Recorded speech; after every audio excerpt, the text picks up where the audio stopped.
This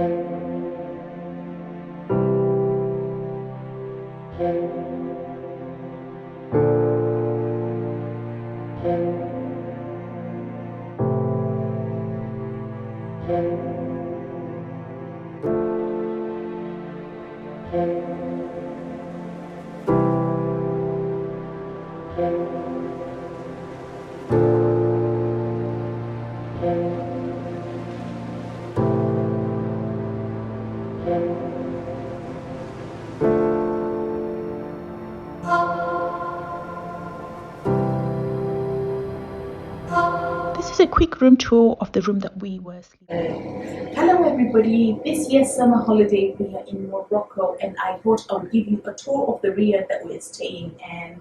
It's called Riyadh Al Riyadh. This is the room that we're staying in. I am just going to show you and talk you through everything while I'm showing you. Let's start with the bathroom.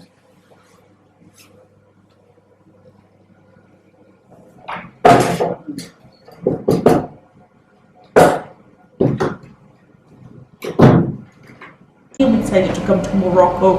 The reason that we came to Morocco is firstly, it's slightly bit cheaper than us going up to Southern Africa, but again the country is beautiful, we'd never been, so we thought why not just go. The weather's beautiful, it's really hot, but today is the best day that we arrived because I think it's in its early 30s and it doesn't feel like 30s, it feels something like around 27 when you're in London or the UK. So I'm going to show you where I'm going to be creating a lot of content talking about skincare. It's going to be here, it's going to be beautiful. It's a mix of modern and traditional, so I'm loving everything. I'm loving the doors, as you can see. Really inspiring the way everything's done. I hope the noise from the extractor fan is not going to distract you, but just forgive me. I'll try and cut it out if I can. Just come in, have a look around, and I will give you a voiceover.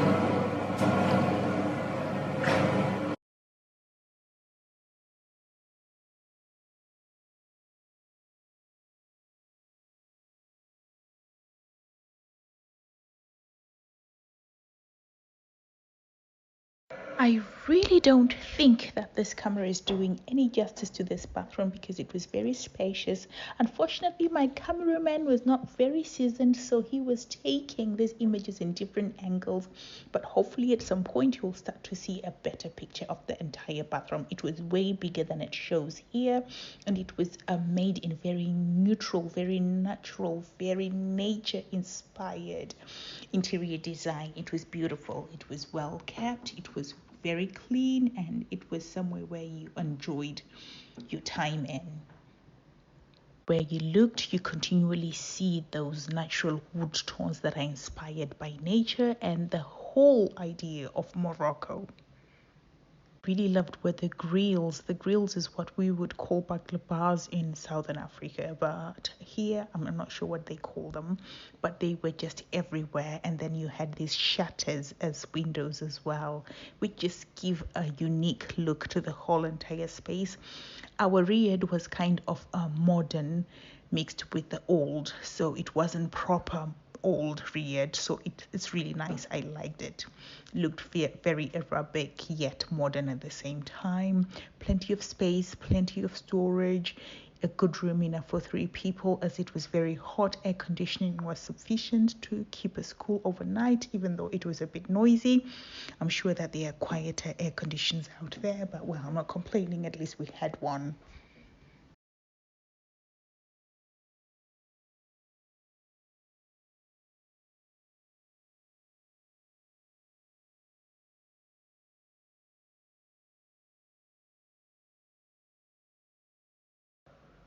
So this was the outdoor space. I'm not sure if I showed you in the last vlog, so I decided to show it again. There was also a rooftop area on top of this, which I haven't yet found footage. If I do, I'm going to just insert it somewhere here.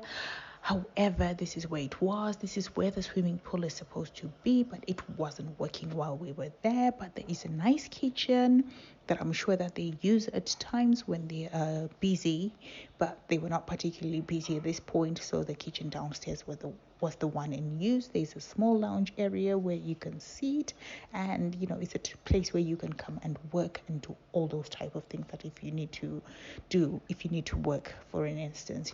You can sunbathe, and it's always open plan. You always feel safe wherever you are in Morocco. And this place was absolutely no different. Stunning decor as well, very neutral, very earthy tones, just beautiful.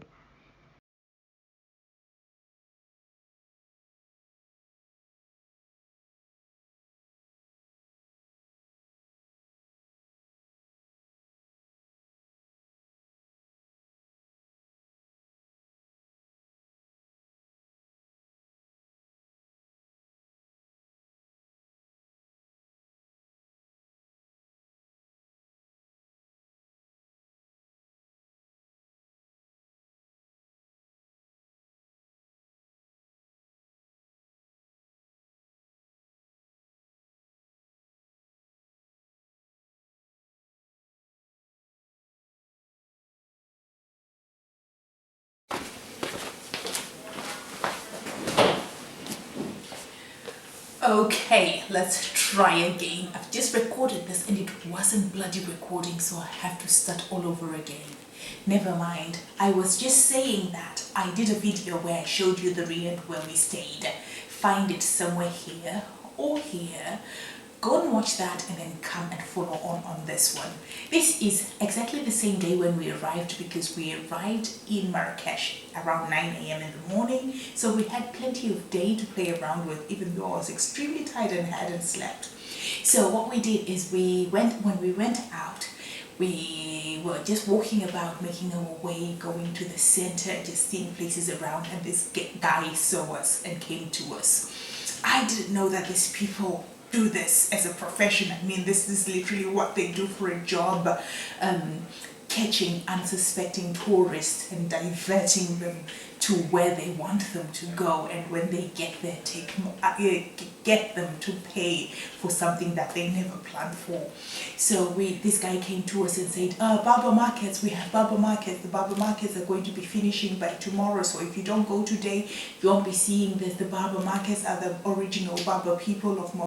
So the barber people are the natives of Morocco. They are now a mix of Arabian and African ethnicity of Morocco, and they create all these things with their hands, from carpets. They deal with leather as well. So and their artisanship and their craftsmanship is really valued worldwide, especially with us, the tourists that go to Morocco. We know that the Berber people need our help and our support. So of course these people, whether they are genuinely telling us to go to the markets to help the Berber people, which I doubt, but take advantage of that we are all really looking and rooting for the underdog, which are the Berber people.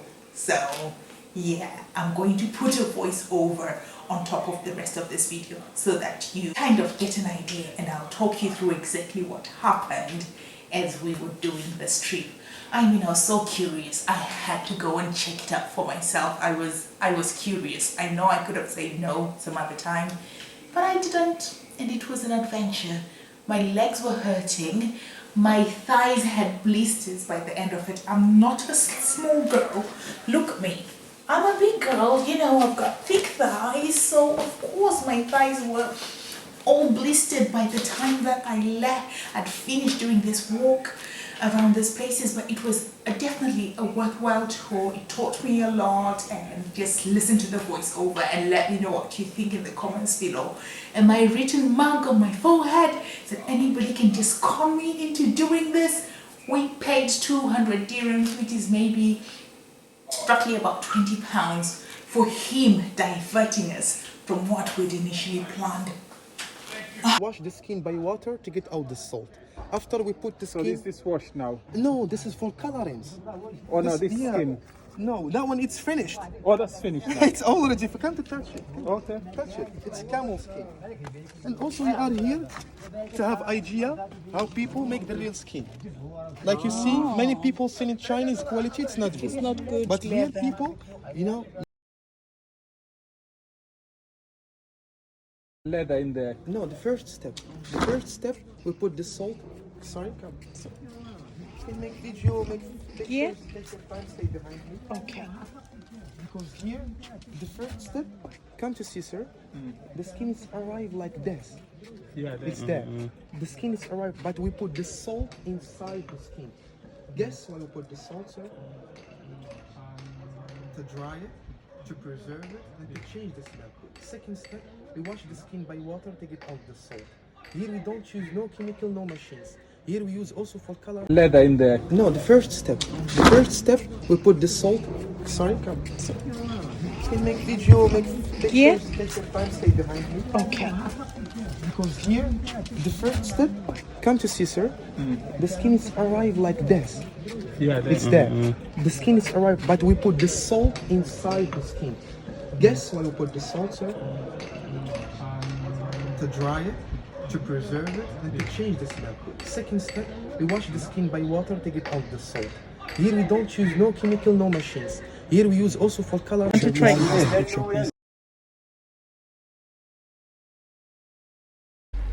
So we've just come to Berber City and we are Mo. I'm just filming, you need to be quiet, okay?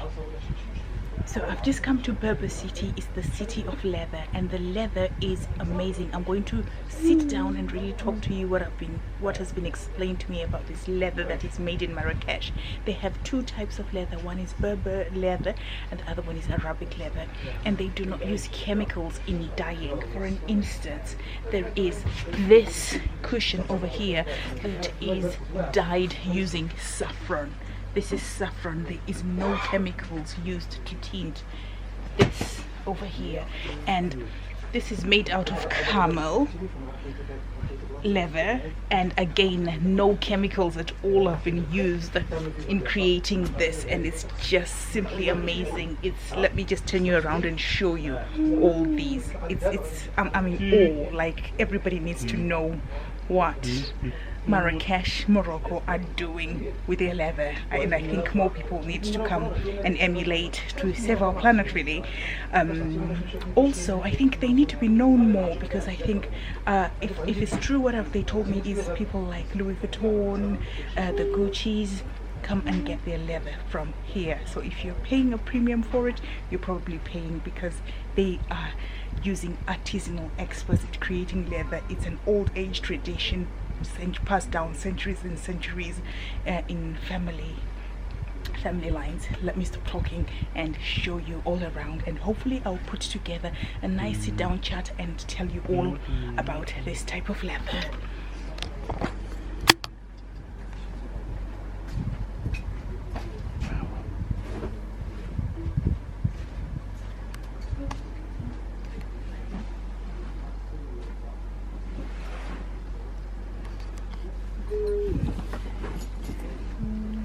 Just take a look at this.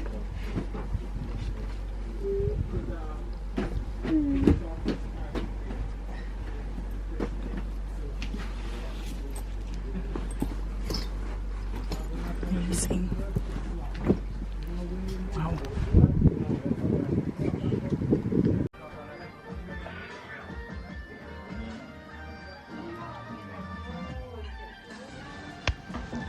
At this point we were starving, so we had to eat, and this was our first meal in Morocco, or was it the second? No, it was the first meal, and I really thoroughly enjoyed it. From there on, all I was eating was this type of traditional meal. Why are you saying that? Something different. I've never tasted it before.